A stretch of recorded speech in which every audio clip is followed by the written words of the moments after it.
주님 안에서 여러분들 만나 뵙게 돼서 반갑습니다. 우리 송원영 목사님은 제가 친동생처럼 아끼고 사랑하고 존경하는 너무도 귀한 목사님이십니다. 13년 전에 이 파리 선한 장로교회를 개척하려고 할 때 이렇게 문의를 해왔어요. 이민교회를 개척하려고 하는데 어떻게 하면 좋겠냐고. 그래서 저는 그 꿈 만류했습니다. 제가 지난날 미국 유학 시절에 이민 목회를 담임하면서 많은 상처와 아픔들을 겪어봤기 때문에 이민 목회는 특수 사명을 받지 않으면 어려운 목회다고 강력히 반대했는데도 불구하고 우리 성 목사님이 기도하는 가운데 결단을 해서 이렇게 13년 만에 이룬 이 은혜롭고 행복한 교회에 와서 여러분들 뵙게 되니까 더욱더 감사하고 감격스럽습니다. 사실 이 교회들 다녀보면은요, 이렇게 파리 선한 장로교회처럼 은혜롭고 행복한 교회만 있는 것이 아니에요. 부족한 종이 1989년에 미국 프린스턴 신학대학원으로 유학을 갔습니다. 간지 한 달여 뒤에 프린스턴 남쪽에 사우스 버지니아주가 있는데 그곳에 한인교회 목사님이 대낮에 권총을 구해가지고 장로님 가게를 침입을 했어요. 그래서 마주치자마자 장로님을 향해서 권총을 발사했습니다. 그래서 장로님이 총탄을 맞고 쓰러져 피를 흘리고 있자 가까이 다가가서 머리에다 권총을 갖다 대고 확인 사살까지 해버렸어요. 그리고 그 자리에서 목사님도 자살한 충격적인 사건이 있었습니다. 나중에 언론을 통해서 공개된 사건의 배경을 들어보니까 그 목사님이 어디 나가실 데가 없는데 자꾸 교회에서 나가라고 상처를 준 거예요. 그러니까 목사님이 그 상처의 아픔을 견디다 못해서 권총을 구해가지고 왔어. 그렇게 끔찍한 살인사건을 저지르고 자살로 인생을 끝내버린 거예요. 여러분, 권총 맞고 죽지 않으려면 절대 목사님 나가라고 하지 마시기 바랍니다. 권총 맞고 죽으려면 무슨 짓을 못 하겠어요. 제가 그 사건 뒤에 선배 목사님들 모인 자리에 가봤어요. 그랬더니 선배 목사님들 이구동성 하신 말씀이 우리는 그 목사님처럼 교인들을 향해서 소리나는 권총을 쏴보지 않았지만 교인들을 향해서 소리나지 않은 권총을 쏴보지 않은 목사가 어디 있겠는가 하는 거예요. 저는 그때는 그 선배 목사님들의 말씀을 이해를 못했어요. 그런데 제가 박사과정 공부하면서 시카고 한 연합장로 이민 목회를 해보고요, 또 한국에 돌아와서 교수생활 3년 하다가 이제 담임 목회 현장으로 또 다시 돌아와서 보니까 그 선배 목사님 말씀이 이제는 가슴에 뜨겁게 와닿는 거예요. 여러분들은 개인의 상처의 아픔으로 인해서 힘들고 고통스럽게 살아가지만요, 이 주의 종들은 이 수백 명 양떼들의 모든 상처를 끌어안고 목회에 나가려고 하니까 얼마나 상처가 많겠어요. 그 뒤에 이제 교인들이 모인 자리에 가봤어요. 그랬더니 교인들이 또 이구동성으로 그 목사님을 성토하는 거예요. 아무리 장로가 목사에게 상처를 줬기로서는 어떻게 목사가 장로를 향해서 권총질을 할 수 있느냐는 거예요.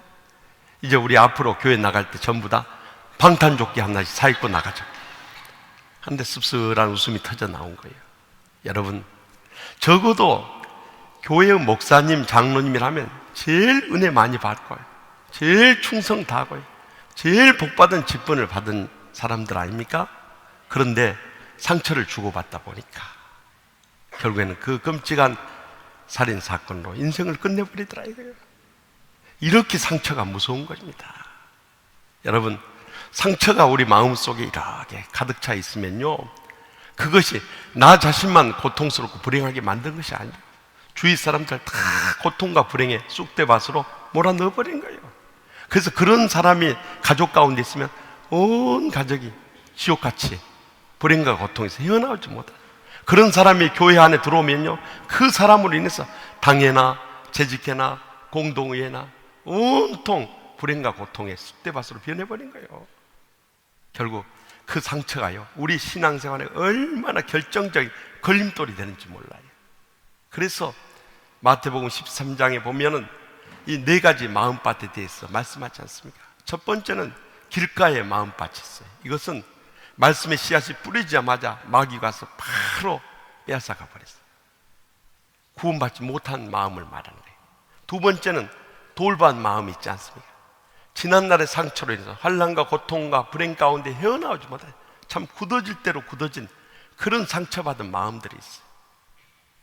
그 마음밭에 의해서 모든 신앙과 인격과 삶이 결정돼 버린 거예요. 그러니까 그런 사람들은 아무리 은혜 많이 받고 축복 많이 받고 중한 직분 받아도요, 자기 자신도 천국 같은 행복한 신앙생활을 하지 못할 뿐만 아니라 그 사람으로 인해서 가정도 교회도 모두 다 불행과 고통과 참 아픔이 넘치는 지옥 같은 현장으로 만들어버린 거예요. 그 다음에 가시떨기 밭은 이제 세상의 염려와 욕심으로 인해서 더 이상 신앙이 성장하지 못하고 풍성한 삶의 결실을 못 맺는 거예요. 그러나 우리 마음이 치유되고 회복되어서 좋은 땅 마음밭을 회복하면 30배, 60배, 100배의 천국의 축복과 행복의 감격 속에 살아가게 될 줄 믿으시기 바랍니다. 그래서 이 상한 마음의 치유는요, 우리 신앙생활에 근본적으로 너무 중요한 거예요.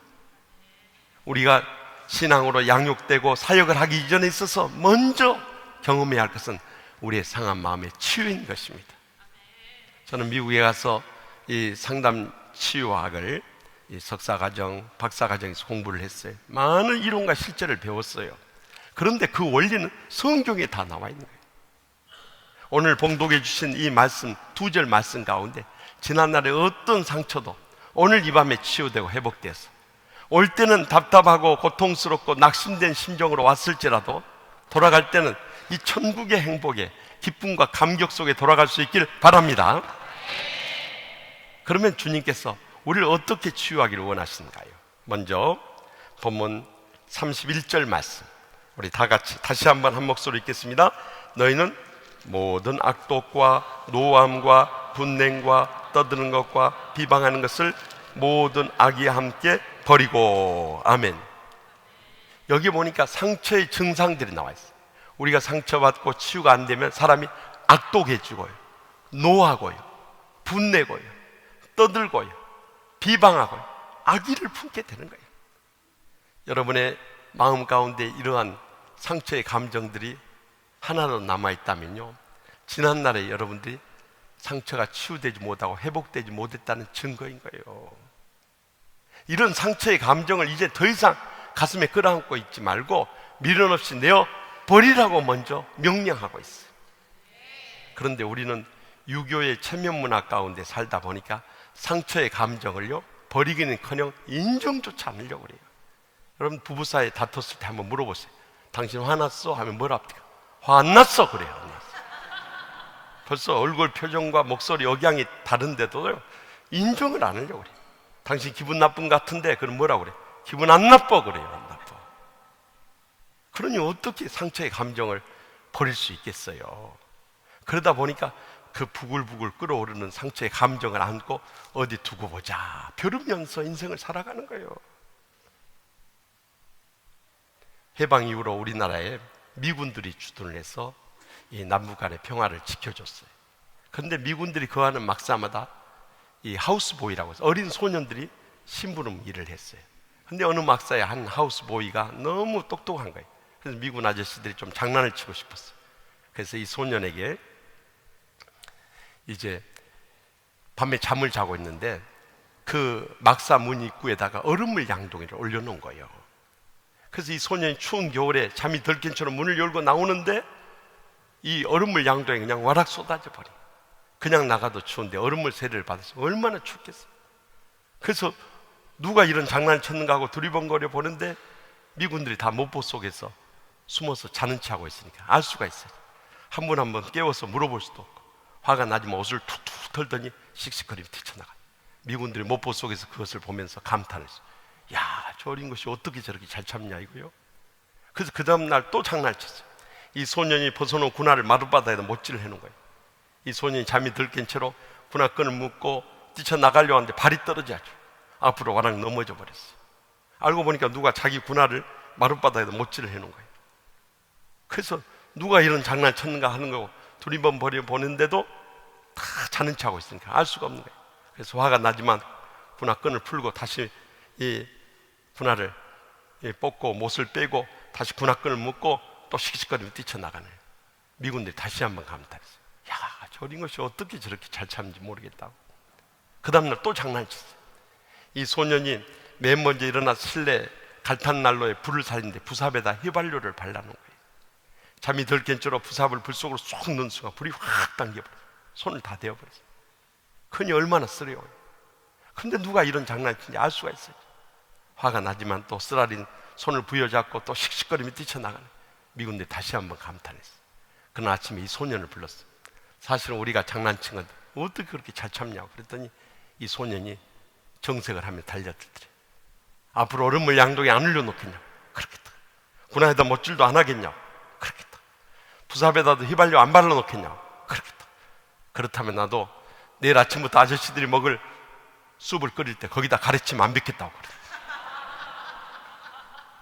이 손이 화난 감정을 이 미군 아저씨들이 먹는 크림 숲을 끓이면서 거기다 가래침을 탁 내뱉어버린 거예요. 근데 미군 아저씨들이 그 누리끼리한 크림 숲을 먹으면서 그게 가래침인지 건더기인지 알 게 뭐예요? 왜 요즘 내 쑥 그릇에 이렇게 건더기가 많이 들어오는가 하고 맛있게 먹었는데 알고 보니까 다 이 소년이 뱉어놓은 가래침이었던 거예요. 그러자 미군 아저씨들이 목을 부여잡고 토할 듯이 어쩔 줄 몰라 하더라고요. 여러분, 이 소년의 모습이요, 지난날 우리들의 모습이었어요. 가정에서나 직장에서나 학교에서나 심지어 교회에 와서도 내 마음속에 아직도 어디 두고 보자 벼르는 사람들이 얼마나 많으냐 말이에요. 그렇게 상처의 감정을 끌어안고 있으니까요, 그것이 내 속을 다 썩게 만들고 있었던 거예요. 그리고 내 뼈마디를 다 말라 비틀어지게 하고 있었던 거예요. 더 나가서 그것이 보타가지고 생긴 게 뭔지 아십니까? 암덩어리인 거예요. 그래서 이 서울에 있는 연세대 세브란스 병원에서 지난 18년 동안 암 환자를 대상으로 해서 임상 연구를 했어요. 그런데 그때 상처의 감정을 풀어버리지 못한 사람들이 그때 상처의 감정을 풀어버린 사람들보다 암 발병률이 2.7배가 높더라는 거예요. 여러분 주위에서 암으로 고생하신 분들 보면요, 다 지난날 마음고생을 많이 했던 분이에요. 마음의 상처가 치유되지 못하고 회복되지 못하니까 그것이 암덩어리를 변해서 평생을 고통과 불행 가운데 살다가 세상 떠나는 사람들이 얼마나 주위에 많이 있습니까? 언제까지 그렇게 살아야 되겠어요? 이제는 여러분의 마음에 지난날에 어떤 상처의 감정이 있다 할지라도 미련 없이 다 내어버릴 수 있길 바랍니다. 그러면 어떻게 내어버리냐 이거예요. 대부분의 사람들은요, 만만한 사람한테 터뜨려버린 거예요. 직장에서 스트레스 받고 상처받은 일 있으면 집에 와서 만만한 가족들한테 쏟아부어요. 마누라한테 쏟아부어버리고 남편한테 쏟아부어버린 거예요. 그러면 또 남편이나 아내들도 어디 쏟아부을 데 없으니까 만만한 자식들한테 쏟아부어버려요. 그래 요즘엔 자식하기도 힘든 거예요. 그래서 얼마 전에 그 한국의 아이돌 그룹인 뉴키스 애들이 나와서 TV에 나와서 노래를 하는데 그런 거예요. 만만하니 막 달렸던 거예요. 내가 그걸 보면서 마음속으로 그런 생각이 들었어요. 아, 쟤들도 쌓였구나. 얼마나 쌓인 게 많으면 TV에 나와서 만만하니 그랬겠어요. 여러분 우리의 상처의 감정을요, 상대방에 쏟아 부으면요, 나만 속이 상한 것이 아니라 상대방 마음을 확 뒤집어 놓는 거예요. 그리고 그것을 지켜보는 사람들, 모든 사람들 가슴에 다 못질을 해버린 거예요. 그러니까 내 자신의 이 상처가 우리 주위에 있는 모든 사람을 불행과 고통에서 헤어나지 못하게 만들어버려요. 이제는 더 이상 마음에 쌓인 것을 사람들 앞에 쏟아놔서는 안 된다는 거예요. 그럼 어떻게 내어버리냐는 거예요. 저는 미국에서 이제 박사과정에 가족 치료학을 사실은 전공했어요. 하면서 시카고 한 연합장로교를 담임을 하게 됐어요. 사실 여러분들도 우리와 인종과 언어와 문화가 다른 이곳에서 살아간다는 것이 얼마나 스트레스 받게 하는지 몰라요. 더욱이 우리가 직장에서나 학교에서나 세상 가운데서 받은 상처들을 어디 쏟을 데 없으니까 교회에 와서 다 쏟아붓는 거예요. 그래서 교인들이 상처에 아픔이 많아요. 그래서 어떻게 하면 이들을 치유할 수 있을까, 가정을 회복할 수 있을까 해서 매주 수요일 밤마다 가정 세미나를 했어요. 그래서 40커플 80명의 부부들이 모여서 이제 그룹별로 성경 공부하고 전체 모여서 특별 프로그램을 매주 했어요. 한 주는 이제 부부 10계명을 써서 발표하도록 했어요. 그래서 우리 교인들도 나와서 발표하고 우리 목회자 대표로 부목사님 4분이 나왔어요. 먼저 목사님 발표하는데 제1계명 신경질 내지 맙시다 그래요. 그래서 제 마음속에 사모님이 신경질 좀 내신가 하는 생각이 들었어요. 근데 그 다음 제2계명 신경질 내지 맙시다 그래요. 사모님이 얼마나 신경질 내시면 저럴까 하는 생각이 들었어요. 그 다음 제3계명 신경질 내지 맙시다 그래요. 사모님이 엄청 신경질 내신 모양이다 하는 생각이 들었어요. 그런데 놀랍게도 마지막 10계명까지 신경질 내지 맙시다, 신경질 내지 맙시다, 신경질 내지 맙시다, 신경질 내지 맙시다, 신경질 내지 맙시다, 신경질 내지 맙시다, 신경질 내지 맙시다. 정말 그 소리 들으니까 신경질 나는 거 있죠. 한두 계명도 아니고 어떻게 1계명부터 10계명까지 신경질 내지 맙시다 할 수 있냔 말이에요. 근데 그 목사님 발표를 하는데 옆에 서 계신 사모님 얼굴을 보니까 얼굴 빨개지는 거예요. 누구 들어가고 한 소리겠어.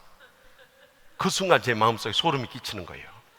저래가지고 우리 부목사님 오늘 밤 무사하실까 걱정이 앞서요. 그래서 끝나고 헤어질 때 제가 주차장에 손을 흔들면서 그랬어요. 마음속으로 목사님 오늘 밤 무사하세요 하고 떠나버려요. 아니나 다를까 평소에 새벽 기도에 안 빠지던 부목사님 그 다음날 못 나왔어요. 그러니 얼마나 걱정이 돼요. 틀림없이 어젯밤에 일 벌어졌구나. 오늘 아침에는 무사히 출근하셔야 할 텐데. 그리고 목사님 가정을 위해서 기도했어요. 출근 시간 9시에 맞춰서 목사님 허겁지겁 나타났어요. 그래서 우리 목회자들 전부 나가서 손을 들어 환영했어요. 무사히 살아 돌아왔다고. 만나자마자 첫 질문이 어젯밤 별일 없었냐. 한마디로 죽는 줄 알았다. 가는 차 안에서부터 사모님 말 한마디 안 하는데 찬바람이 쌩쌩 몰아치는 거예요. 제가 애들을 재워놓고 일을 터뜨리려고 애들 시키더니 애들 방으로 재우러 들어가더래요. 그래서 얼마나 마음이 불안하던지요. 거실에서 TV를 보면서 마음속으로 기도를 한 거예요. 하나님 아버지 오늘 밤을 무사히 넘기게 주시옵소서. 그런데 사모님이 나올 시간이 됐는데 안 나오는 거예요. 그래서 애들 방 문을 살며시 열어봤더니 하나님께서 조금 전에 기도에 응답해 주셨는지 사모님이 애들 재우다가 같이 잠이 들어버린 거예요. 할렐루야. 그래서 그날 밤 무사히 넘긴 거예요. 새벽에 눈이 버뜩 띄었는데 바로 새벽 기도를 못 나오겠더래요. 왜냐하면 사모님은 화가 났을 때 화를 안 풀어주고 나가면 그 다음 보복이 얼마나 극심한지. 이라크 보복은 저리 가라요. 그래서 집에서 개인 기도하고 시간이 남아서 사모님하고 애들 위해서 아침 식사 샌드위치를 싸놓고 기다리고 있은 거예요.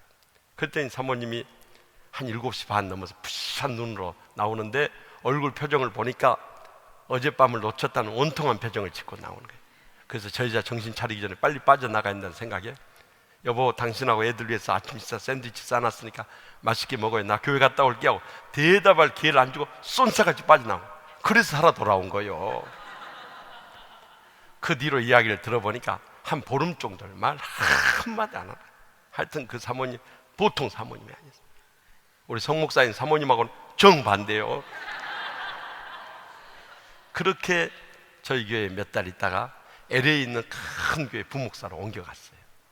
근데 저희가 이제 1997년에 귀국하는데 꼭 LA에 들렸다 가라고 그래서 LA에 가서 그 목사님께서 한 주간 머물 기회가 있었어요. 근데 사모님이 옛날 사모님이 아닌 거예요. 목사님에 대해서나 자녀들에 대해서나 또 저희들한테 너무너무 잘해주는 거예요. 그래서 제가 부목사님 둘이 있을 때 한번 물어봤어요. 목사님 사모님이 옛날 안 같으시네요. 그랬더니 빙긋이 웃으면서 하는 말, 다 목사님 덕분입니다 그래요. 그래서 뭐가 내 덕분이냐고 그랬더니 그때 시카고 있을 때 가정 세미나 하면서 저희 네가 10계명 발표했었잖아요. 네 그랬었죠. 그때 저희 집사람이 얼마나 창피를 하고 충격을 받았던지, 미국에서 살아나서 화가 났을 때 누구 면전했었는지 거침없이 다 쏟아부었는데요, 그날 이후부터는 그 자리를 피해서 골방으로 들어갔더라는 거예요. 들어가서 안 나오니까 뭐 하는가 보자 하고 문을 열어보면 골방에 엎드려서 주님 앞에 다 쏟아붓는 거예요.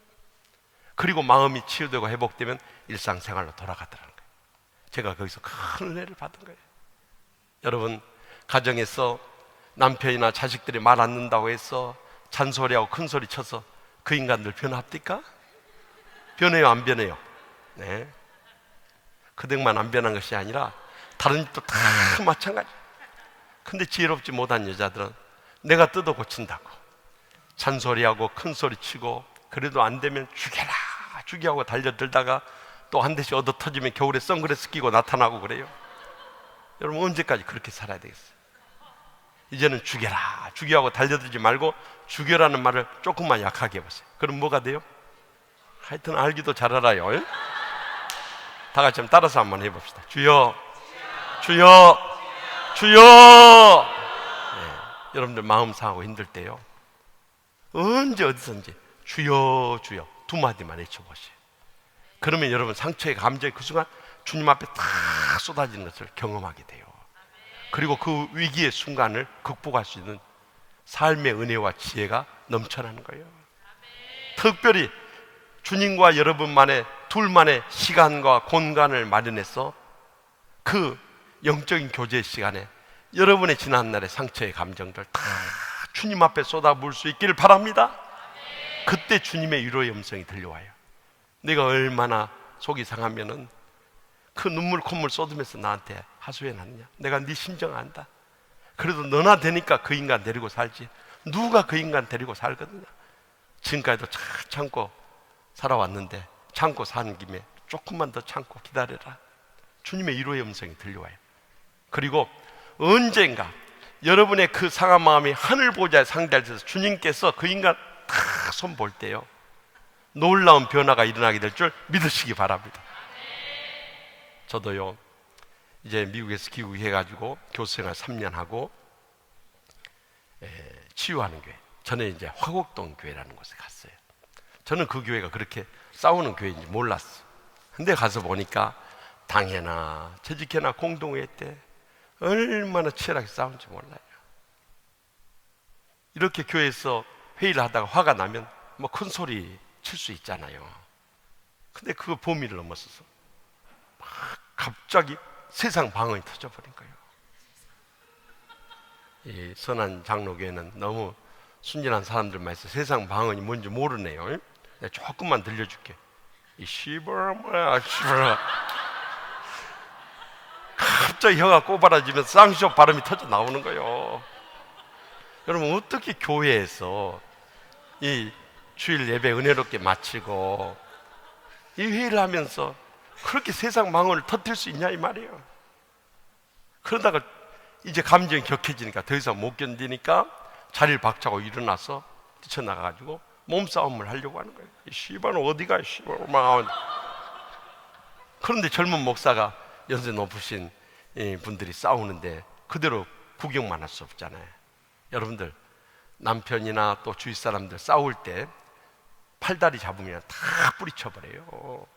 그때는 어디를 붙잡고 말려야 되냐면 혁띠를 붙잡아야 돼요. 혁띠를. 이 허리띠를 붙잡으면요, 힘의 중심이 여기 있기 때문에 그걸 붙잡으면 뜯어 말릴 수가 있는 거예요. 저는요, 고등학교 때 유도를 배웠는데요, 지금까지 써먹을 기회가 없었어요. 저는 그 화곡동 교회 가서 왜 하나님께서 나에게 고등학교 때 유도를 가르쳤냐, 그때 알았어요. 그때.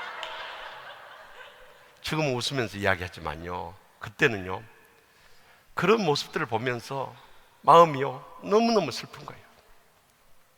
내가 이런 교회, 이 싸우는 꼴을 보러 여기까지 왔는가, 미국에서 유학까지 가서 박사학위 받고 교수하다가 내가 이런 교회 맡아야 했는가, 앞이 캄캄해버릴 거예요.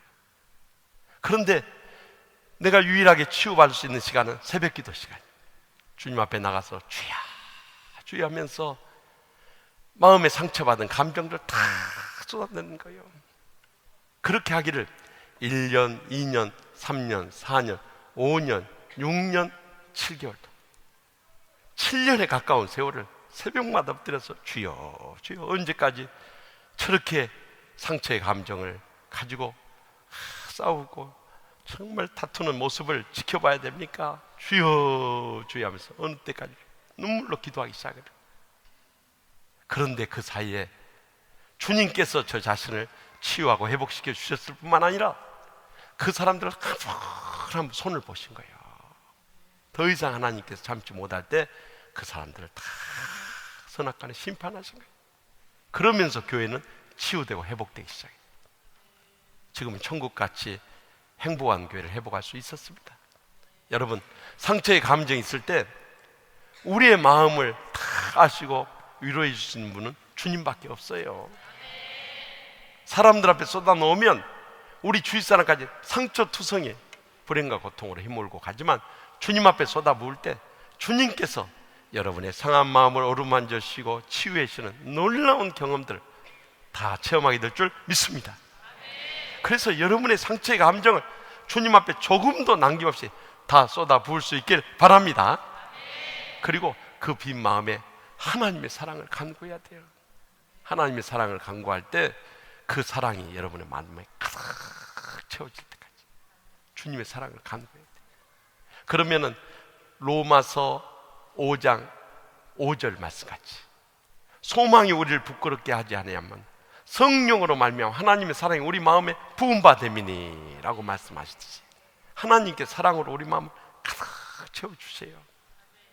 그리고 나면 우리는 치유의 두 번째 단계에 이르게 돼요. 그 말씀이 여기 32절 상반절에 나와 있어요. 다시 한번 다 같이 읽겠습니다. 서로 친절하게 하며 불쌍히 여기며. 아멘. 여러분, 상처 준 원수 같은 사람 어떻게 친절하게 대하고 불쌍히 여길 수 있겠어요? 내 감정을 할 수 없는 거예요. 그런데 내 상처의 감정 주님 앞에 다 쏟아붓고 내 빈 마음에 하나님의 사랑을 간구했더니 그 사랑으로 원수 같은 사람을 보니까 그 사람도 정말 불쌍한 인생이더라 이거예요. 그래서 친절하게 대하지 않을 수 없는 거예요. 그때 우리는 치유의 두 번째 단계에 이르게 돼요. 왜냐하면 그들도 상처의 피해자고 희생자였기 때문에 그런 거예요.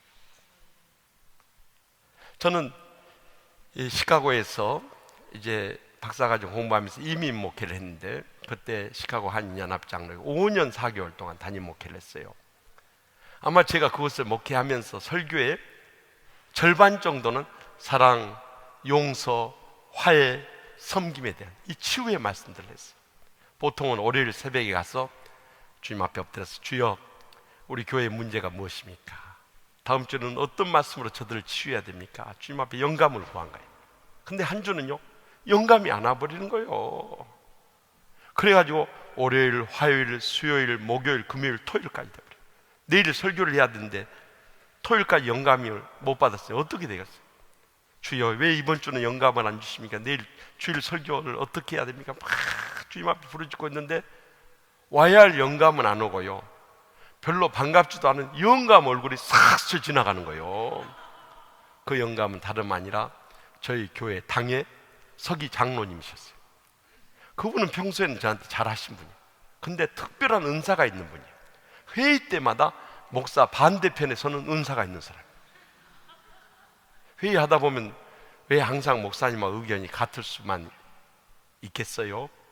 그런데 회의 때마다 그런 것은 특별 은사 아닙니까? 그래서 나름대로는 장로님을 용서하고 사랑으로 섬긴다 하면서도 제 마음속에 풀리지 않은 감정의 응어리가 남아있었던 거예요. 그래서 그 순간 하나님 앞에 회개했어요. 하나님 아버지, 제가 우리 장로님 더 사랑으로 잘 섬겨야 되는데 이 상처의 감정이 남아있었던 것을 용서하여 주시옵소서 하고 회개를 기도했는데 와야 할 영감은 안 오는 거예요. 그렇게 오전이 다 지나가 버려요. 그래서 저 답답한 가운데 내일 설교를 어떻게 해야 할 것인가 막 불안해하고 있는데 갑자기 하나님 말씀이 딱 떠오른 거예요. 그 말씀 마태복음 5장 23절 24절 말씀이었어요. 너희가 예물을 제단에 드리려다가 형제에게 원망들을 만한 일이 있는 것이 생각나거든 예물을 제단 앞에 두고 먼저 가서 형제와 화목하고 그 위에 와서 예물을 드리라 하신 말씀입니다. 아, 하나님께서 그 장로님과 화해하기를 원하시구나. 그래서 차를 운전하고 시외에 사시는 장로님 댁을 찾아갔어요. 토요일 날 휴무시니까 댁에 계셨어요. 초인종을 눌렀더니 장로님 나오시더니 저를 보고 깜짝 놀라셔요. 목사님 제일 바쁘신 날 어떻게 오셨습니까? 그래서 제가 별로 할 말이 없어서 장로님 보고 싶었어요. 그래서 목사가 장로 보고 싶어서 왔다는데 어쩔 것입니까? 들어오시라고 그래서 거실에서 같이 차를 마시면서 그날 새벽에 있었던 일을 다 털어놓았어. 장로님 깜짝 놀라시는 거예요. 목사님, 제가 목사님에 대해서 무슨 감정이 있어서 그런 건 아닙니다. 근데 이상하게도 저는 누가 회의 때 무슨 발언을 하고 나면 거기에 대해서 부정적이고 비판적인 생각이 탁 떠오른다는 거예요. 그러면서 이분이 지난날 과거 이야기를 쏟아내는 거예요. 어렸을 때 목사님의 아들로 자랐는데 얼마나 아버지에게 상처를 받으냐. 네가 목사의 자식이 돼가지고 이러면 되겠냐? 네가 그래가지고 어떻게 하나님의 자녀라고 하시냐? 네가 그래가지고 앞으로 어떻게 되려고 하느냐? 그런 상처를 막 듣다 보니까 자기도 모르게 매사가 부정적이고 비판적으로 변해버리기 시작하더래요. 그래서 지금은 누가 무슨 말하면 다 거기에 부정적이고 비판적인 생각만 떠오른다. 그래서 제가 회의 때마다 그런 발언을 하게 되고, 그리고 나면 집에 돌아갈 때마다 부인 권사님하고 그것 때문에 다툰다는 거예요. 왜 당신 회의 때 쓸데없는 발언해서 목사님 마음 상하게 하고 교인들 상처 주고 시험에 빠뜨리냐고. 그러려면 회의하지 말고 집에 갑시다. 그렇게 다툰다는 거예요. 그러면서 이 장로님 마지막으로 하신 말씀이 제 가슴에 탁 꽂히는 거예요. 이분이 눈물을 글썽이면서 하는 거예요. 목사님, 저도 처음부터 이런 사람이 아니었습니다. 근데 언제부터 저도 모르게 이렇게 부정적인 비판적인 사람이 되어버렸습니다. 저도 엄밀하게 말하면 저희 아버지에서 받은 상처의 피해자고 희생자입니다. 그 말씀에 가슴이 탁 꽂히는 거예요. 얼마나 불쌍한 마음이 드는 거예요. 그래서 제가 그렇게 위로를 했어요. 장로님, 아버지가 하나뿐인 장로님 미워서 그랬겠습니까? 아버지도 많은 상처를 받으면서 아들 하나라도 영적으로 잘 길러보겠다고 그렇게 강하게 훈련시킨 게 아닙니까? 그러니까 이미 하늘나라로 가신 그런 아버지지만 이제라도 용서하십시다. 장로님, 아버지를 위해서 용서하는 기도하시고 제가 장로님 위해서 기도하겠습니다. 60이 다 된 장로님이 카페트 바닥에 엎드리 눈물을 뚝뚝 흘리면서 이미 하늘나라로 떠나가신 아버지를 용서하는 기도를 하는 거예요. 근데 얼마나 그 기도가 가슴에 뜨겁게 와닿았어요. 저도 눈물로 그 장로님을 위해서 갑자기 기도해드렸어요. 그리고 기도가 끝나자마자 서로 끌어안고요, 장로님 사랑합니다, 목사님 죄송합니다. 그리고 화해하고 집으로 돌아오는데요, 여러분들도 경험했듯이 누구하고인가 화해하고 나면 얼마나 마음이 날아갈 듯이 기뻐요. 막 돌아오면서 찬송가 191장 찬송, 내가 매일 기쁘게 순례길 행함은 주의 팔이 나를 안보하며 나와 동행하시고 모든 염려하시니 나는 숲의 새와 같이 기쁘다. 다 같이 성령이 계시네 할렐루야 함께 계시네 좁은 길을 걸으며 밤낮 기뻐하는 것 주의 영이 함께함이라. 이 찬송 부르는데 막 눈물이 하염없이 쏟아지는 거예요. 집에 도착하자마자 책상 서재에 딱 앉았는데요, 그 순간부터 하늘문이 열려지니 막 영감이 쏟아지는 거예요.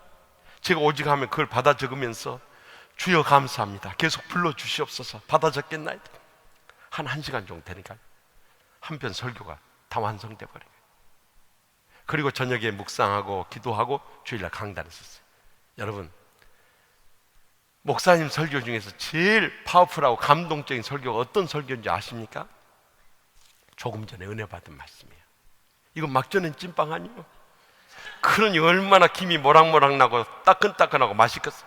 제가 그날이요, 성령에 사로잡혀서 강단에 서자마자 처음부터 끝까지 우리 교인들 향해서 눈물로 호소했어요. 여러분, 고향 산천 떠나서 부모 형제들 뒤에 두고 여기까지 왔어.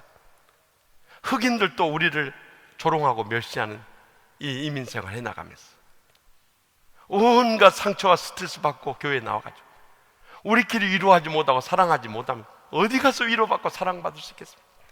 언제까지 이렇게 상처의 고통과 불행 가운데 지옥같이 살다가 어느 날 갑자기 우리가 쓰러져 세상을 떠나게 된다면 어떻게 이 땅에서 지옥처럼 감정을 풀지 못하고 산 사람이 천국에 갈 수 있으며, 만에 한나라도 천국에 가게 된다면 무슨 낯으로 주님의 얼굴을 뵐 수 있겠습니까?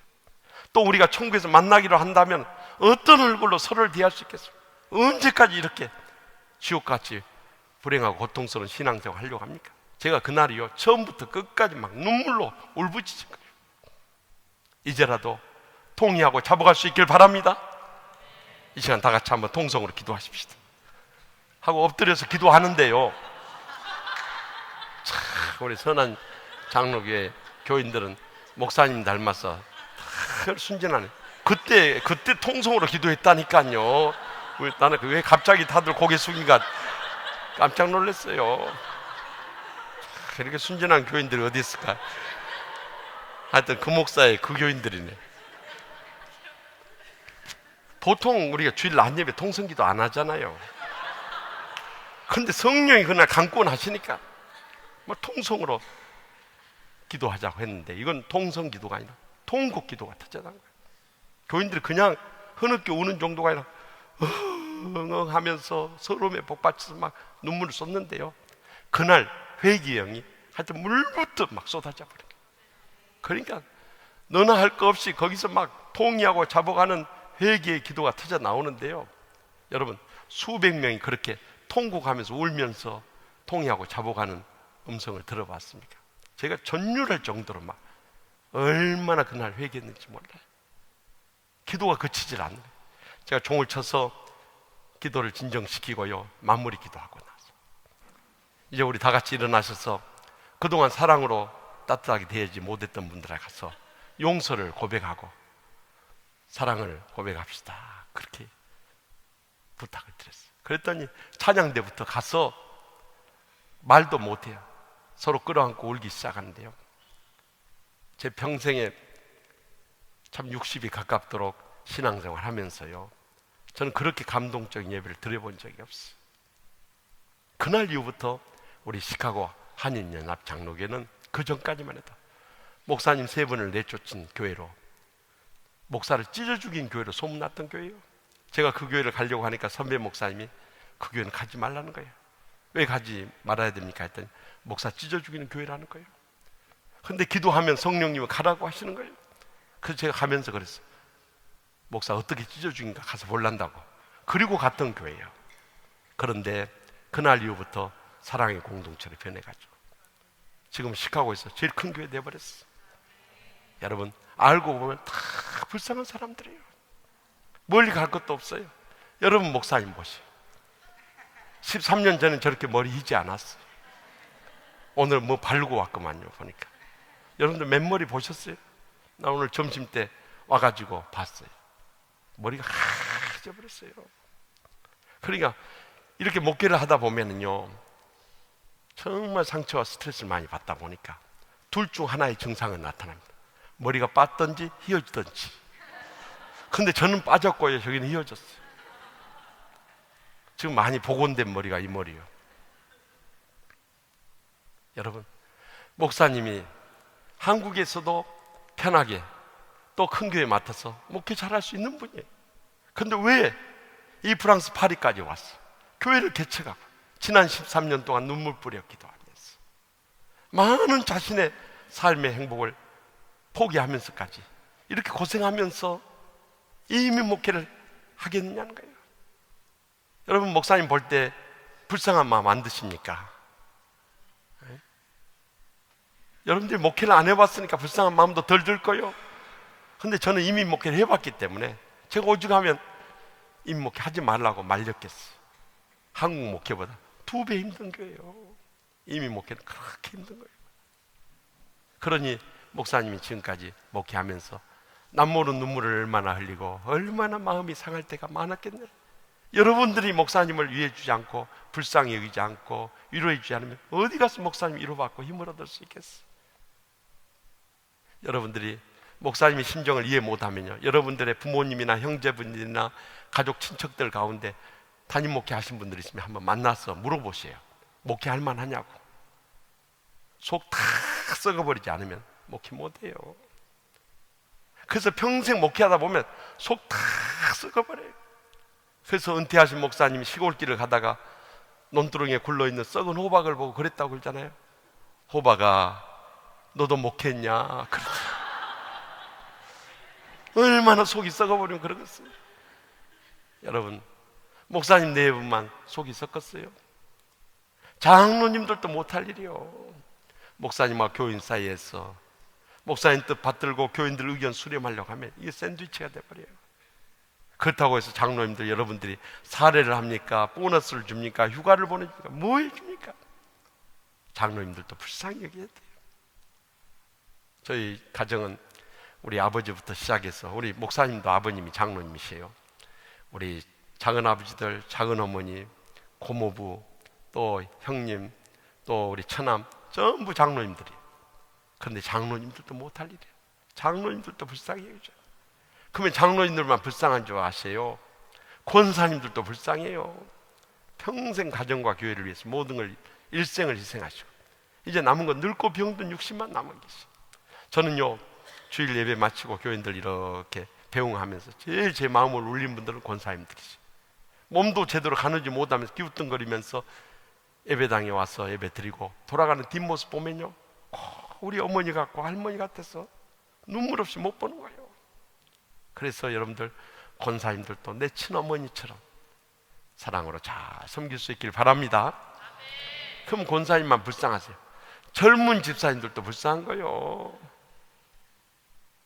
젊은 집사님들도 이 주말에 특히 이 바캉스를 맞아서 다 야외로 나가야 될 텐데 안 가고 여기 앉아 있는 분들 얼마나 불쌍한 분들이요. 그러면 젊은 집사님들만 불쌍한 줄 알아요. 청년들도 불쌍해요. 이때 모처럼 데이트도 하고 어디 놀러도 가고 시간도 가져야 되는데 여기 와서 앉아 있으니 얼마나 불쌍한 분들이요. 근데 제일 불쌍한 사람들은 저 학생들. 저 학생들이 뭔 죄가 있냔 말이에요. 부모님한테 끌려서 지금 와서 앉아 있을 거예요.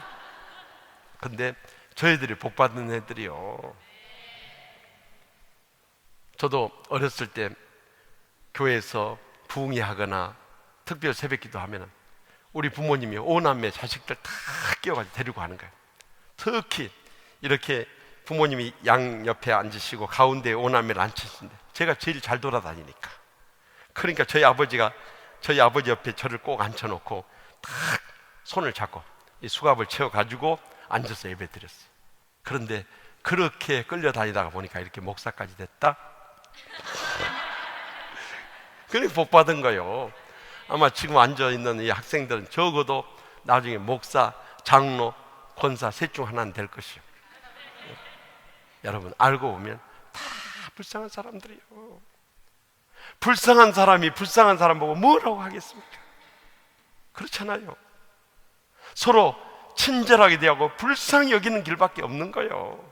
그런데 놀란 것은 아무리 상처 줬던 원수 같은 사람도 저들도 상처의 피해자고 희생자임을 기억하면서 친절하게 대하고 불쌍히 여기는 가운데 우리 자신이 치유되고 회복되는 것을 놀랍게 경험하게 될 줄 믿습니다. 그러나 여기서 그쳐서 안 돼. 마지막 치유의 세 번째 단계로 나가야 되는 거예요. 이것이 가장 중요한 치유의 결론입니다. 우리 다 같이 32절 하반절 말씀 다 같이 읽겠습니다.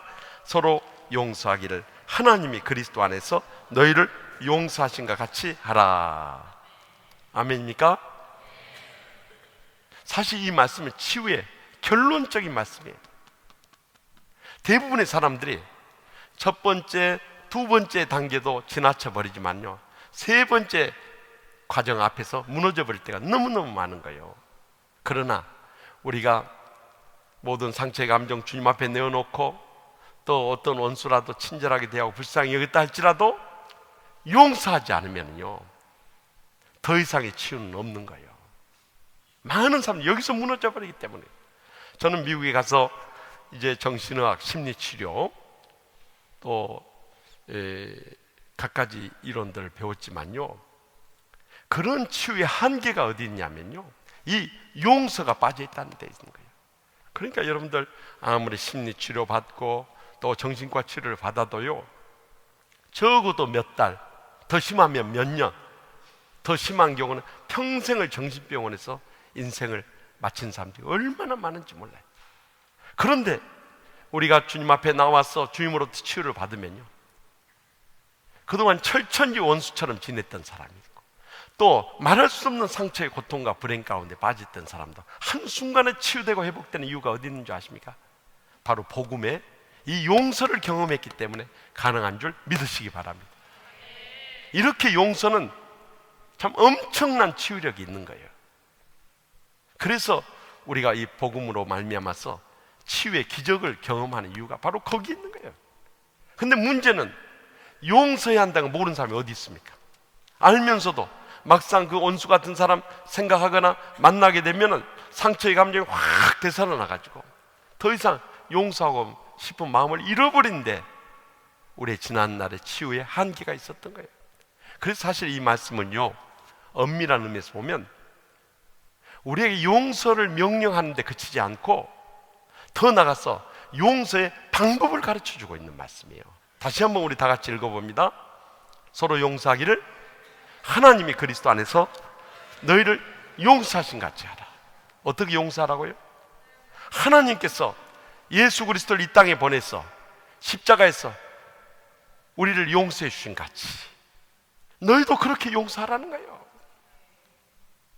여러분, 우리가 결혼해서 자녀를 낳아보신 분들은 그 심정을 이해하리라고 생각합니다만은 저도 딸아이가 하나 있어요. 지금 미국에 이제 신학을 공부하러 유학을 갔는데요, 생김새도 저를 닮은 데다가 또 딸아이가 외동딸이에요. 그러니 얼마나 사랑스럽겠어요. 그런데다가 이 식성이라든가 취향이라든가 기호라든가 또 심지어는 이 좋아하는 음식 또 이 패션 감각까지 저를 다 닮아버렸어요. 별로 안 믿는 표정들이에요. 네. 잠자는 버릇까지 저를 닮아요. 저는 베개를 딱 베면 10초를 안 넘겨요. 걔는 5초를 안 넘겨버려요. 더욱이 마음씨 착각까지 닮아버린 거예요. 우리 교인들의 한 말이니까 또 마음 상하지 마세요. 그러니까요, 너무 딸이 사랑스러운 거예요.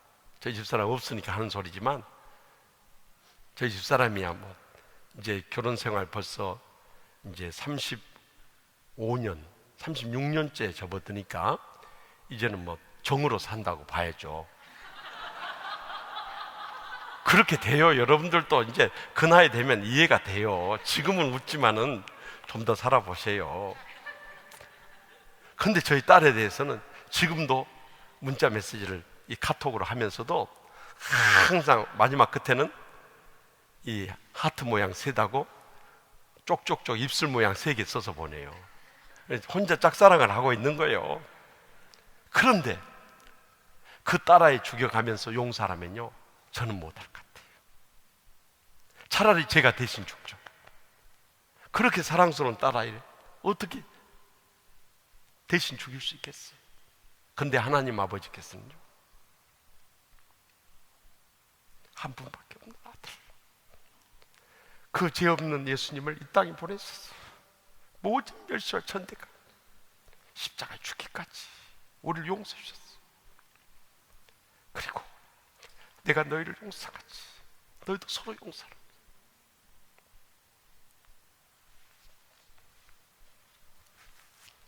여러분, 우리가 십자가의 사랑을 체험했다면요, 사실 용서 못할 사람 없어요. 그런데 우리는 십자가의 사랑의 용서를 체험했다 하면서도 용서를 안 하고 살고 있는 거예요. 이것이 지난날 우리가 치유되지 못하고 천국의 행복의 감격을 잃었던 근본적인 걸림돌이었던 거예요. 제가 신학대학 교수 때 신학생들이 많이 상담하러 왔어요. 어느 날 해질 무렵에 한 남자 전도사님이 찾아왔어요. 무슨 일인가 했더니 어렸을 때 아버지에게 너무 많은 상처를 받은 거예요. 옛날에 시골에 그런 아버지들이 있었어요. 첩을 둬가지고 딴 집 살림을 한 거예요. 집에 가끔 오실 때면 술이 커나 취해가지고 죄 없는 엄마를 그렇게 두들겨 패는 거예요. 그래서 아버지만 나타나면 벽장으로 숨고 부엌으로 숨고 집 밖으로 달아난 거예요.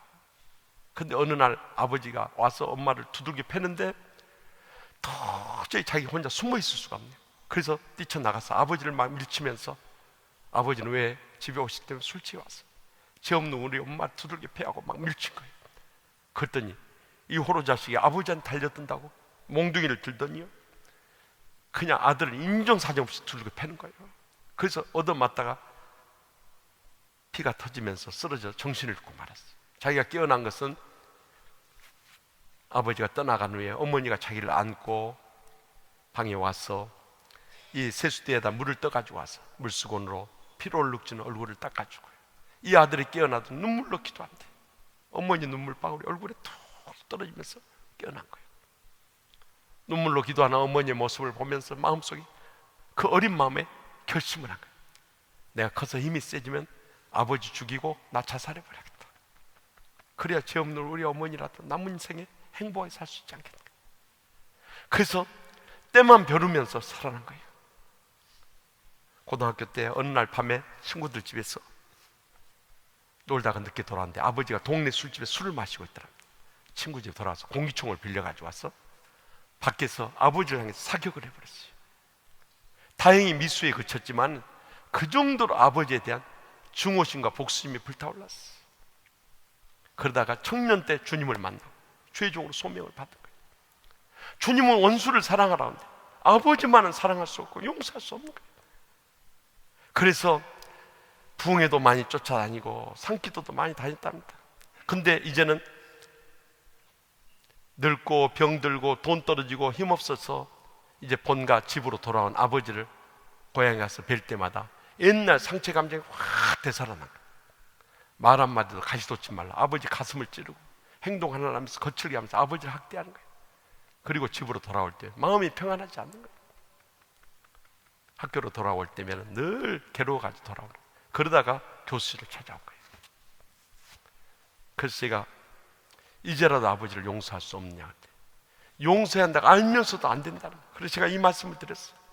서로 용서하기를 하나님이 그리스도 안에서 너희를 용서하신 같이 하나님께서 우리를 어떻게 용서해 주냐.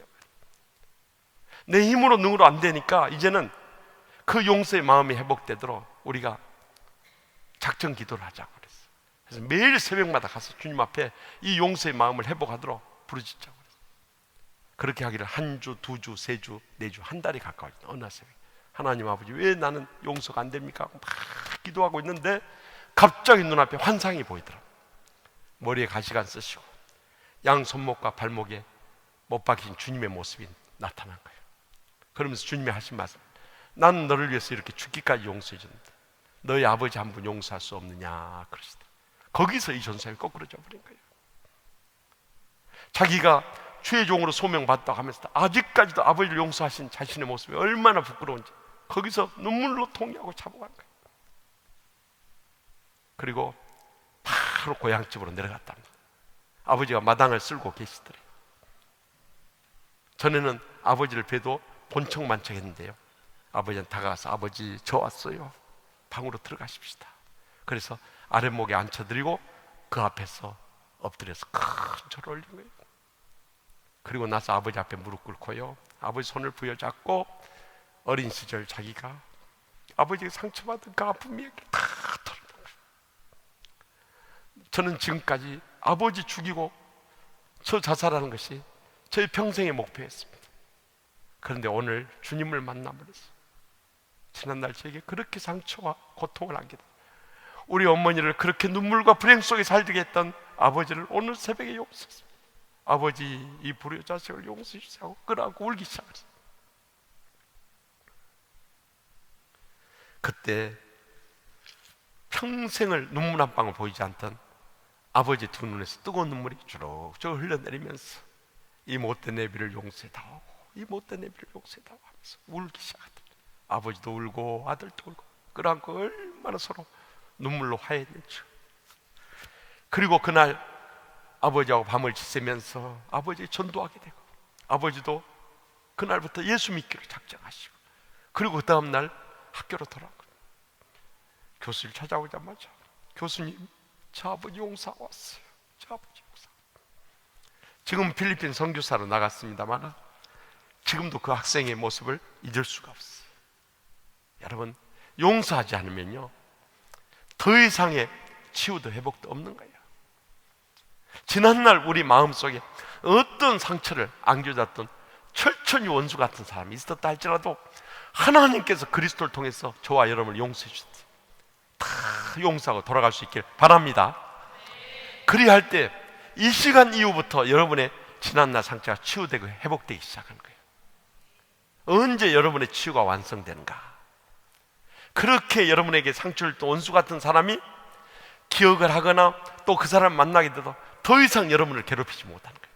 오히려 지난날 여러분의 상처의 아픔들이 이제는 치유의 간증이 되고 자원이 돼서 우리 주위에 우리보다 더 큰 상처의 고통과 불행 가운데 살아가는 사람들에게 정말 위로가 되고 힘이 되어줄 때 여러분은 이미 지난날에 상처가 치유되고, 일찍이 이 기독교 영성 신학자였던 헨리 나우엔 박사가 또 운디드 힐러라고 하는 그의 저서에서 상처 입은 치유자라는 책에서 고백했듯이 예수님께서 십자가에서 우리 모든 죄인들의 상처를 대신 지시고 돌아가셨다가 부활하심으로 해서 상처의 치유자의 모범이 되어주신 거예요. 이제 모든 우리 크리스찬들이 그런 지난날의 상처가 치유되고 회복되어서 우리 주위에 우리의 가정이나 직장이나 세상이나 심지어 교회 안에 우리보다 더 큰 상처의 아픔을 안고 살아가는 사람들 치유하는 상처 입은 치유자로 살아가야 할 사명이 저와 여러분에게 있는 줄 믿으시기 바랍니다. 사실 저도 참 많은 상처 속에 살았던 사람이에요. 저는 이 장로님, 권사님 가지고 5남매 중 가운데 셋째로 태어났어요. 이 엘프레드 애들러라고 하는 심리학자가 말하기를 이 자녀들의 출생 순서를 보면 그 성격을 분별할 수 있다고 그랬어요. 제가 한번 여쭤볼게요. 첫째로 태어나신 분들 한번 손 들어보세요. 첫째. 네, 우리 목사님을 비롯해서 많이 계세요. 네, 손 내리세요. 첫째 자녀들은 첫 자녀다 해서 부모님의 관심과 애정을 흠뻑 받습니다. 그래서 전반적으로 첫째 자녀들은 성격이 안정되어 있고 근면하고 성실하고 리더십이 있어요. 그것이 첫 자녀들의 특성입니다. 그렇다고 해서 첫 자녀들의 상처가 없는 건 아니에요. 어렸을 때 부모님들이 애들을 때려도 꼭 큰애부터 패버리네요. 네가 본이 안 돼가지고 동생들이 저 모양이다고. 그것도 힘이 제일 차고 넘칠 때 제일 많이 얻어터져 버려요. 애매한 고난들을 많이 겪은 자들이 바로 첫째들입니다. 그리고 가세가 기울었을 때 그 모든 부양의 책임이 첫 자녀들이 임해버려요. 그래서 첫 자녀들도 스트레스 많이 받습니다. 그래도 첫 자녀는 괜찮은 거예요. 막내로 태어나신 분들 손 들어보세요. 네. 막내들은 얼굴에 보면 벌써 막내 이렇게 써 있어요. 네. 우리 부목사님 비롯해서 이 막내들은요 남은 사랑을 다 받은 자녀들이에요. 물론 애도 있어요. 딸 6 낳고 7번째 딸로 태어나 보세요. 그때부터는 완전 죽음만이 앞길을 가려우는 거예요. 그래도 막내는 괜찮은 거예요. 왜냐하면 이 많은 남은 사랑을 받기 때문에 그래도 막내들은 그렇게 혹사당한 사람들이 없어요. 그래서 막내들의 성격의 특징은 구김살이 없다는 거예요. 전반적으로 착해요. 귀엽고 사랑스러워요. 그런데 막내들도 그런 과도한 사랑을 받는 가운데 남을 깊이 이해하거나 배려하는 마음이 약할 수가 있어요. 의지력이라든가 인내심이 박약할 수 있는 그런 점도 있지만 그것도 사람 나름이에요. 문제는 중간에 태어난 자식이요. 내가 중간에 태어나신 분도 손들라고 안 하겠어요. 우리가 지난날 얼마나 환난과 핍박 속에 살았습니까? 그것은 겪어보지 않은 사람은 모르는 거예요. 이리 채이고 저리 채이고. 적어도 여기 50세 이상 되시는 분들은 더더욱 그런 세월을 지냈어요. 우리 세대만들은 모든 것을 물려받는 이 어려움 속에 살았어요. 그래서 이 형이나 누나나 언니들로부터 이 옷가지라든가 신발, 가방, 학용품까지 다 물려받던 시대. 그래서 저 어렸을 때 상처가 뭐냐면요, 저희 누나 쓰고 형 쓰고 좋으면 딱 떨어져 버려요. 그럼 동생들은 새 거 사주는 거예요. 그래 저만 맨날 그 헌 것을 써야 할 이유가 어디 있냐 이 말이에요. 내 의붓 자식도 아니고. 그것이 상처인 거예요. 그런 상처를 받은 자녀들의 특성이 있어요. 점점 감정적인 반응을 보이는 거예요. 말을 안 듣고 반항을 하고 형제들 간에 다툼을 일으키고, 더 나가서 학교 가서 애들 두들겨 패고 싸우는 거예요. 그래서 사흘이 멀다고 저희 친구 엄마들이 저희 집에 밤마다 약값을 받으러 온 거예요. 그나마 저희 아버지가 약방을 해서 그 약값을 댄 거예요. 그뿐만 아니라 교회 가서 자꾸 말썽을 피우는 거예요. 처음에 온 애들 두들겨 패서 쫓고, 여자애들 막 귀찮게 하고, 그렇게 안팎을 떠드니까 한 번은 저희 선생님이 저를 끌고 나가더니 정말 마음속으로야 이게 선임, 장로님, 권사님 아들만 아니면 한번 손을 봐버리고 싶은 심정이었을 겁니다. 그런데 차마 그렇게도 못하고 안타까운 심정으로 저를 쳐다보면서 그러는 거예요. 의식아, 너는 왜 1년 내내 아프지도 않냐? 그러니까 저는 선생님이 제 건강 걱정해 준 줄 알고 옹기수하고 에비오제 먹고 튼튼해요 그랬어요. 아마 젊은 사람들은 몰라요. 근데 연세 높으신 분들은 알아요.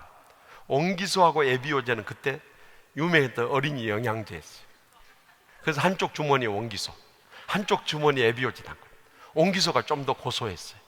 그래서 옹기수 먹다가 실증나면 에비오제 먹고, 에비오제 먹다가 실증나면 옹기수 먹고, 그러니 얼마나 힘이 차고 넘쳤겠어요. 그래 교회 안 빠지죠. 나와서 말썽 피우죠. 그렇게 안팎에서 문제를 터뜨리니까 저희 어머니가 한기에 부딪힌 거예요. 제가 초등학교 4학년 때 일이었어요. 지금 수십 년의 세월이 지났는데도 저는 그날 저녁을 잊을 수가 없어요. 우리 오남매 형제들 다 있는 데서 저희 어머니가 폭탄선을 하는 거예요.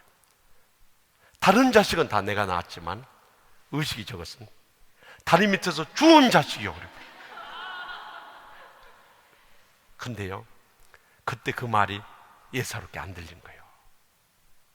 제가 지금 같으면 농담으로 받아들이지만 그때는요 심각했어요. 왜냐하면 저희 어머니가 저를 인간 차별한다고 늘 느꼈거든요. 근데 그 이유를 몰랐어요. 근데 그날 밤에 알게 된 거예요. 제가 의붓자식이라는 거예요. 다리 밑에 좋은 자식이라. 그때의 충격이 얼마나 컸던지요. 저는 지금도 수십 년 전에 그날 밤에 그 광경이 눈앞에 선하게 떠올라요. 그날 밤에 잠을 자는데요, 옛날 한방에 우리가 다 붙어 살던 때요, 부모님이나 형제들 곁에 다가갈 수가 없는 거예요. 혼자 구석에서 입을 뒤집어 쓰고 베개가 적실 정도 울면서 엄마, 엄마, 엄마는 어디 계세요? 하고 울다 지쳐서 잠들었어요. 그 다음날 일어났는데 도저히 의붓 집안에서 살 자신이 없는 거예요. 그래서 내가 여기서 생명을 끊자 생각하고 저희 아버지 약방에 극약통이 있었어요. 거기서 여러분들 아실지 모르지만 시골에서 꽁 잡는 약 사이나라는 독약이 있었어요. 그 백색 덩어리 이걸 끄집어냈어요. 그래서 끄집어내서 먹으려고 하니까 너무 큰 거예요. 이렇게 크니까. 그래서 한 입에 들어가기에는 이게 입에 안 들어가니까 이걸 깨 부순 거예요. 근데 하나님께서 저를 살려주시려고 그랬는지 그게 오래돼 가지고 탁 드라이해져 가지고 말라 비틀어져 있는 거예요. 깰 수가 없는 거예요. 그래서 못 먹은 거예요. 만약에 알사탕처럼 만들어서 나왔다면요, 제가 빨아서라도 먹었을 거예요. 그때 심정은 그랬어요. 그러다가 초등학교 5학년 때 저를 도시에 있는 할머니 댁으로 전학을 보내버렸어요. 그러니까 저는 부모님 밑에 있을 때는 사랑받지 못하다가 이제 할머니 댁으로 전학을 가면서부터 부모님과의 사랑이 영영 끊어져 버린 거예요. 그래서 제가 할머니 댁에서 초등학교, 중학교, 고등학교 다니면서 그때 어린 시절에 소원이 뭔지 아십니까? 어머니가 싸준 도시락 먹는 게 소원이었어요. 여러분 들으면 웃을지 모르지만 그때는 정말 그 심정이었어요. 학교에 가서 이렇게 도시락을 이제 먹으려고 열어보면요, 이상하게도 저희 할머니가 정성을 다해 도시락을 싸주시는데도 친구들 도시락에 비해서 무언가가 부족하게 느껴집니다. 저는 그래서 고아원에서 자란 친구들의 심정이 이해가 돼요. 아무리 원장쌤이 잘 먹이고 잘 입히고 잘 재워줘도 그 애들은 애로운 거예요. 부모님 사랑을 못 느끼니까. 그러다가 서울로 대학을 온 거예요. 대학교 1학년 말에 원인 모를 병으로 한 달 보름 동안 식음을 전폐한 채 쓰러져 눕게 됐어요. 그때 저는 주님을 만났어요. 죽음을 눈앞에 두니까 세상에 붙잡을 게 아무것도 없는 거예요. 우리 집안 전부 의학계통이에요. 의사, 약사, 한의사, 간호사 다 의학계통인데 아무도 나를 살릴 수가 없는 거예요. 그 죽음 앞에서 말씀을 통해서 주님을 만나고 기적적으로 치료를 받은 거예요. 그리고 나니까 이제 남은 생에 내가 어떻게 주님께 영광 돌릴 수 있을 것인가. 이제 주님과 고통당하는 이웃들을 위해서 내 생애를 바치자. 그리고 헌신을 하게 된 거예요. 그래서 제가 1학년 겨울방학 때 연세대 신과대 사무실을 찾아간 거예요. 그때는 이제 지금은 새로 빌딩이 지어졌지만 그때는 허름한 사무실이었어요. 찾아가서 제가 여기 편입학하고 싶은데 어떻게 하면 좋느냐고 물어봤더니 저는 그때 공대를 다니고 있어요. 이과에서 문과로 편입이 안 된다는 거예요. 그래서 할 수 없이 야간 신학을 시작한 거예요. 그래서 낮에는 한양공대에 가서 공부하고 저녁에는 이제 야간 신학교를 간 거예요. 그리고 집에 돌아오면 11시 넘어서 들어온 거예요. 근데 한두 달에 한 번씩 저희 어머니가 서울에 있는 자녀들을 위해서 늘 서울에 올라오셨는데 제가 밤마다 늦게 들어오는 거예요. 저희 여동생한테 물어봤던 말이에요. 너희 오빠 왜 밤마다 저렇게 늦게 다니냐 그러니까 오빠 신학 공부해요 그랬던 말이에요. 그날 밤늦게 돌아왔더니 저희 어머니가 심각한 얼굴을 하고 계세요. 너 금방으로 좀 건너와라 그래요. 그래서 들어가서 앉자마자 하신 말, 너 신학 공부한다면서 그래요. 그래서 예 그랬대. 너 신학 공부하려면 집에서 나가세요 그래. 세상에 권사라는 양반이요. 아들이 신학 공부한다면 내가 물질로는 못 도와도 기도로 후원하마 이 정도 돼야 권사 아니요? 근데 신학 공부하려면 집에서 나가라는 거예요. 근데 그 말을 듣는 순간 어린 시절에 상처받은 감정이 확 되살아나요. 우리 어머니는 아직도 나를 사랑하지 않고 이해하려고 하지 않고 얼마나 서운했던지요. 내가 아무 말 않고 정말 집을 나갈 심정으로 일어나서 딱 나가는데 저의 뒷모습을 보면서 그러시는 거예요. 내 사랑하는 자식에게 무거운 십자가 지어주고 싶지 않다 그러시는 거예요. 근데 그 말이 가슴에 와닿지가 않는 거예요. 또 권사가 할 말 없으니까 또 변명까지 하네. 그렇게 받아들여준 거예요. 그래서 저는 신학 공부하면서도 집에서 한 푼을 도움을 못 받았어요. 그래서 장학금을 받지 않으면 학교를 못 다니고 더 열심히 공부하고 미국의 프린스턴 신학대학원에 유학 갈 때도 아마 풀 스칼라십을 안 받았으면 못 갔을 거예요. 또 박사과정 가서도 그때 명성교회 장학 지원 받고 또 가족들 생계 유지하니까 이 식당에서 접시 닦기를 했어요. 정말 제가 한국의 부잣집 아들로 태어나서 집에서 끓여 먹은 이 라면 냄비 접시도 하나 안 닦았는데 거기 가서 신학생들 뭐 백인들 흑인들 또 우리 에이션들 와서 하는데 거기 앞에 가서 목사가 식사 다 끝났습니까 해가지고 접시 걷어와서 이 접시 따기를 한대. 아마 여러분 가운데도 그런 경험이 있으신 분들이 있으시겠습니다만 얼마나 서러움에 눈물이 쏟아지던지. 내가 그때 즐겨 불렀던 노래가 울려고 내가 왔나, 누굴 찾아 여기 왔나, 낯설은 타양 땅에 내가 왜 왔나. 정말 그 노래 부르면서 눈물 많이 흘렸습니다. 그러다가 이제 시카고에 박사과정 오면서 이민 목회 시작한 거예요. 우리 목사님도 이곳이 첫 담임 목회지만요, 저도 처음 시카고 연합장로교회 담임 목회할 때 담임 목회가 그렇게 힘든 줄 몰랐어요. 사실 부목사 때까지는요 담임 목사님 그들 아래서 태평세월 보내는 거예요. 근데 담임 목회를 딱 해보니까 이렇게 표현할 수 있을 것 같아요. 전쟁터 최전방에 적군의 포화가 팍 쏟아진다 혼자 탁 버려진 것처럼 그렇게 외롭고 힘들 수가 없는 거예요. 그 심정을 아무도 모르고, 심지어는 저희 집사람한테도 그 상처받은 이야기를 들려주고 싶지 않은 거예요. 왜냐하면 가족들이 고통을 겪으니까. 유일하게 제 심정을 쏟아놓을 수 있는 것이 어디냐면 새벽제단인 거예요. 근데 여러분들 기도가 나올 때는 상처를 덜 받은 거예요. 정말 상처를 받으면요 기도가 아예 안 나와버려요. 딱 제단 앞에 엎드리면 1시간이고 2시간이고 혼자 눈물을 흘리다가 일어선 적이 한두 번이 아니었어요. 근데 어느 날 새벽에 엎드려서 혼자 눈물을 주룩주룩 흘리고 있는데 갑자기 어머니 얼굴이 확 떠오른 거예요. 그러면서 어머니가 마지막으로 하셨던 말씀, 그 말씀이 귓가에 생생하게 그날 새벽에 들려오는 거예요. 내 사랑하는 자식에게 무거운 십자가 지어주고 싶지 않다. 저는 그 전까지만 해도 우리 어머니가 나를 사랑하거나 이해하지 않는구나, 그때는 서운한 마음으로 그 말씀을 받았어요. 근데 그날 새벽에 그 말씀이 떠오르면서 어머니의 사랑이 물밀듯 내 가슴에 밀려오는 거예요. 어머니가 저를 사랑하지 않거나 이해하지 않았어가 아니라, 우리 어머니는 선임 장로 부인 권사로서 가까이 주의 종을 이렇게 섬겨보니까 겉으로 볼 때는 주의 종이 대접받고 존경받고 사랑받는 것 같지만 그 길이 얼마나 멀고 험난한 고난의 가시밭이라는 거죠. 이미 다 알고 계셨던 거예요. 근데 사랑하는 아들이 그 길을 간다 하니까 정말 그 길을 막고 싶었던 거예요. 그래서 너 신학 가려면 집에서 나가서 해라 그랬던 거예요. 그날 새벽에 비로소 어머니의 사랑을 제가 깨달은 거예요. 그런데 그때 어머니 제가 어머니의 사랑을 마음을 몰랐네요 하면서 기도한데 얼마나 눈물이 쏟아졌어요. 그날 이후부터 어머니가 그리워지기 시작해요. 내가 어떻게 살아도 공부를 빨리 마치고 돌아가야 우리 어머니 살아생전에 뵐 수 있을 텐데. 그래서 이 박사과정 논문을요, 한 350페이지 논문을 5개월 만에 다 씁니다. 밤 2-3시간밖에 안 자고 눈에 불을 켜고 밤새서 빨리 돌아가야 우리 어머니 살아생전에 만나. 옛날에는 60세 한갑 넘기기가 어려웠거든요.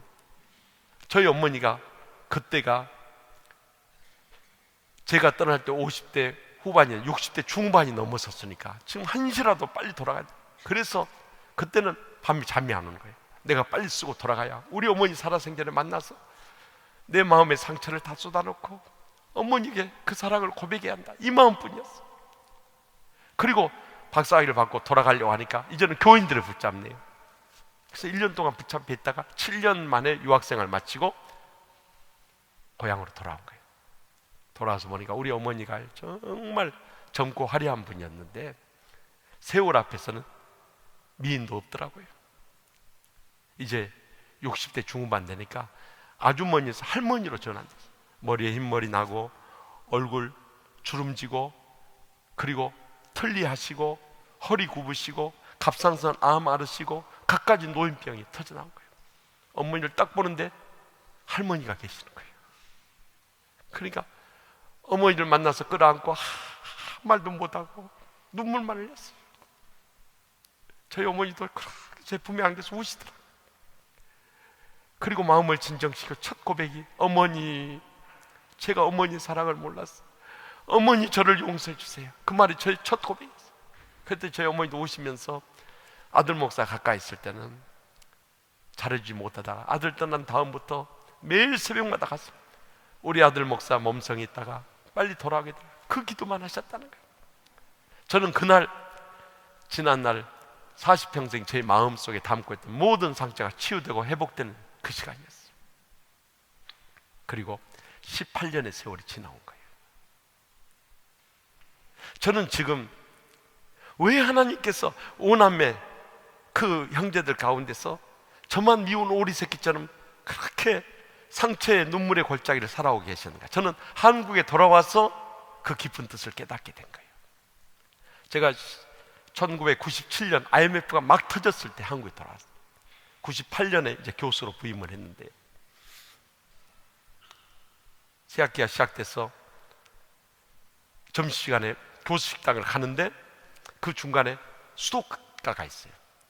그 수도가에서 신학생 둘이 수도꼭지를 빨고 있는 거예요. 근데 그날 네가 그냥 지나칠 수 있었는데 이상하게도 눈길이 그쪽을 떠나지 않아요. 계속 보면서 간 거예요.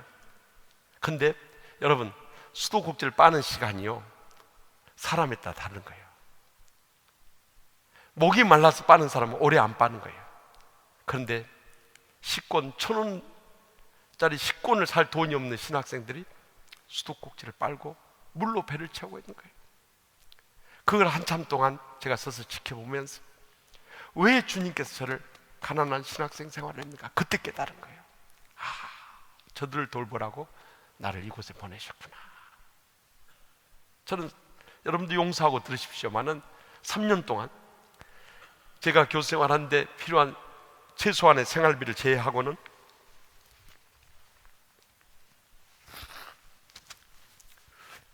전부 그 신학생들의 이 등록금과 식대 대다가, 그리고 이제 화곡동교회 담임 목사로 청비금 받아 가게 됐어요. 가서 보니까 그렇게 싸우는 거예요. 그래서 왜 저 사람들이 저렇게 교회 와서 싸울까? 처음에 그걸 이해를 못했어요. 근데 보니까 다 상처에 아픔이 있었던 거예요. 그 어디 가서 치유가 안 되니까 그 상처의 감정을 교회에 와서 회의를 하면서 다 쏟아붓는 거예요. 그래서 그들과 함께 웃고 울면서 치유 목회를 해온 거예요. 7년 6개월 만에 6년 7개월 만에 당연은 회복되고 10년 만에 52건의 고소건이 다 무마가 된 거예요. 저는 처음에 그 교회 갔을 때 새벽마다 주님 앞에 엎드려서 그렇게 기도했어요. 하나님 아버지, 왜 저를 이런 싸우는 교회로 오셔서 이렇게 불행과 고통에 눈물을 흘리면서 평생 목회해야 됩니까? 하면서 막 그곳에 온 것을 후회하면서 목회를 시작했어요. 그런데 그들의 아픔을 안 다음부터는 내가 어떻게 하면 저들의 아픔을 치유할 수 있을 것인가? 매일 새벽마다 눈물로 기도하면서 목회를 하다 보니까 이제 교회가 우리 파리 선한 장로교회처럼 은혜롭고 행복한 천국과 같은 교회를 회복하게 된 거예요. 저는 요즘에 우리 교인들 앞에서 눈물로 그 고백을 합니다. 여러분을 만남으로 인해서 세상에 저는 가장 행복한 목사가 됐습니다. 우리 교회는 세상에서 제일 은혜롭고 행복한 교회입니다. 그 고백을 하며 살게 된 거예요. 여러분, 우리의 지난날의 상처가 치유되지 않으면 모든 세상이 다 지옥으로 변하는 거예요. 교회 왔을 때 예배 드릴 때만 잠깐 평안하죠. 가정을 돌아가나 직장으로 돌아가나 학교 캠퍼스로 돌아가나 어느 곳에 가든지 그 상처에 쓴뿌리를 안고 있으니까 나 자신이 불행과 고통에 헤어나오지 못하는 거예요. 그런데 치유받고 나니까 이제는 찬송과 가사가 가슴에 와닿는 거예요.